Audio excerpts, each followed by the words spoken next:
Bueno, mi nombre es Sebastián Jaramillo y en el día de hoy vamos a hablar de sistemas de ecuaciones lineales, razones trigonométricas y además de eso vamos a hablar sobre los teoremas de Pitágoras en los triángulos.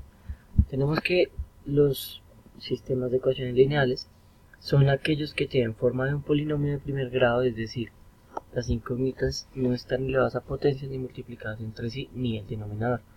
Entonces tenemos como ejemplo 3x más 2y más 6z igual a 6, en lo que pues no tenemos aquí ningún número elevado a ninguna potencia, ni en ninguna raíz, ni nada por el estilo. Pero tenemos pues también una representación gráfica de la recta, que es menos x más 2y igual a 3, así como lo podemos ver aquí, desde menos 4 hasta 2 en x y menos 4 en x y 2 en y. Como podemos ver, los sistemas de ecuaciones lineales tienen también expresiones matriciales de sistemas, pero el sistema de ecuación lineal sencillo se expresa de la siguiente forma: desde x1 hasta x infinito, en el que tenemos b1, b2 como resultado, o de a la bm. Bm que quiere decir b infinito, no hay problema. Y nos dice, números reales se denominan como coeficientes y x, y se denominan incógnitas o números a determinar, y b se denominan como términos independientes. El término independiente es el final de la ecuación, en el que tenemos como igual a b1 o b2, como lo podemos ver aquí explicado. Para resolver el sistema consiste en calcular las incógnitas para que se cumplan todas las ecuaciones del sistema simultáneamente. Ya pues aquí se va la expresión matricial del sistema, en el que tenemos matriz A y tenemos pues, A11, A12, A13, A21, A22, A23, AM sub 1, AM sub 2 y AM sub 3. De igual forma pues tenemos A1N, A sub 2N o A sub MN. Este es el término independiente y estas son las incógnitas que tenemos que desarrollar. Se llama matriz de coeficientes a la matriz X, que es igual a x1, x2 hasta x sub n, que x sub n quiere decir hasta x infinito, teniendo en cuenta cualquier número de los números reales. Los tipos de sistemas los tenemos incompatibles, que no tienen solución, que pues, es de número indeterminado, y los compatibles, que tienen solución entre una solución única y entre diferentes soluciones. Tenemos sistemas con dos incógnitas, en que tenemos sistemas sencillos, sistemas de dos ecuaciones, y ya conocidos por cursos que son reducción, igualación y sustitución. Estas son las formas de desarrollar un sistema. El sistema 2×2 se puede resolver de estas tres maneras, y pues aquí podemos verlo ejemplificado en un sistema por reducción, un sistema de 2×2 en el que tenemos 2x más 4y igual a menos 6 y menos 2x más y igual a 1, en el que el resultado va a ser 5y igual a menos 5. Bueno, el sistema por reducción nos explica eso. Tenemos aquí la ejemplificación del sistema de igualación, en el que tenemos menos 3 menos 2y, 5 más 4y, y el resultado va a ser, bueno, un resultado que tenemos aquí es x igual a menos 3 menos 2y y 5 más 4y. Menos 3 y menos 2y. Y la segunda solución es 5 más 4y sobre menos 2. Aquí puede estar la ejemplificación de cómo lo podemos hacer. Y el sistema sin solución, que serían unas rectas paralelas. Además de eso, también pues tenemos la explicación o discusión de sistemas de ecuaciones de 2×2 en las incógnitas, en la que tenemos x más y igual a 5, a x más 2y igual a 10, y una segunda que es y más x igual a 1 medios y y menos 3x igual a 5. De esta manera, pues bueno, aquí podemos tener un ejemplo en el cual tenemos los sistemas de 2×2. Ya podemos continuar con lo que serían las razones trigonométricas. Las razones trigonométricas que nos explican que tenemos tres partes o dos partes en un triángulo, la cual son los lados y los ángulos, que es lo que vamos a tener en cuenta para encontrar o bueno, para hallar incógnitas mediante una razón trigonométrica. Aquí nos explica que podemos usar el cateto opuesto, la hipotenusa, el cateto adyacente, la hipotenusa o el cateto opuesto y cateto adyacente.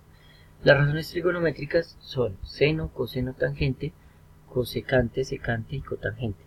Esta es, pues, ¿cómo explicar? Es su opuesto.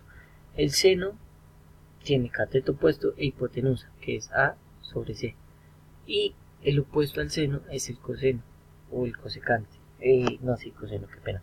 Que es la hipotenusa sobre el cateto opuesto. Como podemos ver aquí, es simplemente invertir lo que ya nos han explicado en el seno.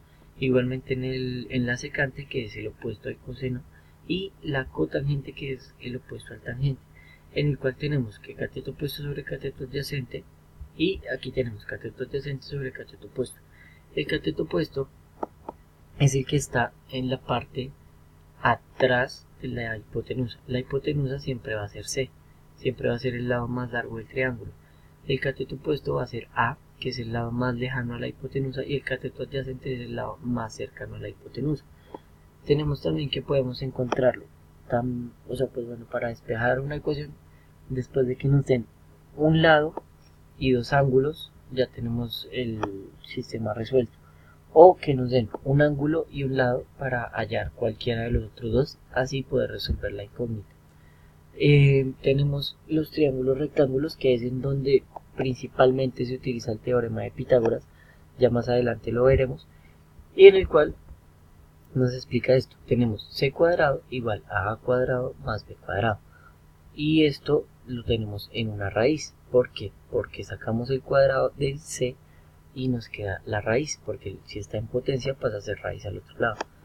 Entonces, para hallar una incógnita o resolver una incógnita mediante este sistema, tenemos que tener en cuenta los lados que nos dan. Entonces, si tenemos, por ejemplo, A y B, lo podemos resolver sencillamente y nos va a dar el resultado de C. Si tenemos C pero no tenemos A o B, entonces invertimos los números y así podemos descubrir o B o A simplemente pasando C al otro lado y restándolo menos el resultado que nos den o el dato que tengamos. Aquí, como lo podemos ver en un ejemplo, nos dice resolver el siguiente triángulo cuando los catetos miden 3 y 4 unidades. Entonces aquí tenemos A y B, pero no tenemos C. Entonces lo que vamos a hacer es hallar C. Tenemos A, que lo vamos a sustituir en la ecuación, va a ser 3 al cuadrado, y tenemos B, que va a ser 4 al cuadrado. Simplemente elevamos al cuadrado cada uno de los números y hallamos la raíz de la suma de los dos números. La raíz va a ser igual a 5, entonces por tanto la hipotenusa de este número, de este triángulo, va a ser C, que va a ser igual a 5. Aquí nos explica cómo podemos hallar o calcular los ángulos. También pues vemos que podemos hacerlo de la siguiente manera. La tangente del ángulo A. Entonces, el dato que nos dan en el triángulo es que A no tenemos dato, pero tenemos el ángulo recto, que sería el ángulo C, o bueno, el ángulo recto, que es igual a 90. Entonces lo reemplazamos en la ecuación despejando. Tenemos 3 y 4, que sería A y B. Entonces buscamos la tangente del resultado de dividir estos dos. Entonces la tangente a la menos 1 de 0.75 va a ser igual a A. ¿Por qué pasamos tangente a la menos 1? Porque si está en este lado, para hallar el ángulo tenemos que pasar la tangente a multiplicar el número que nos dé aquí el resultado. Entonces esto va a ser igual a 36,87, y como A más B más 90 grados va a ser igual a 80, despejando el ángulo beta, tenemos igual a 180 menos 90 menos 36,87 va a ser igual a 53,13 grados. Por lo tanto, A va a ser igual a 36,87 grados, beta va a ser igual a 53,13 grados y la hipotenusa va a ser igual a 5. Así ya tenemos despejado todo lo que es el triángulo. Entonces, aquí tendríamos que C es igual a 5, el ángulo alfa va a valer 36,87 grados y el ángulo beta va a valer 53,13 grados. Y estas son las razones trigonométricas que podemos usar para un ángulo, para un triángulo rectángulo usando el teorema de Pitágoras. Aquí algunos ejercicios y algunos ejemplos. Y bueno, vamos ahora a pasar a ver lo que son el teorema de Pitágoras.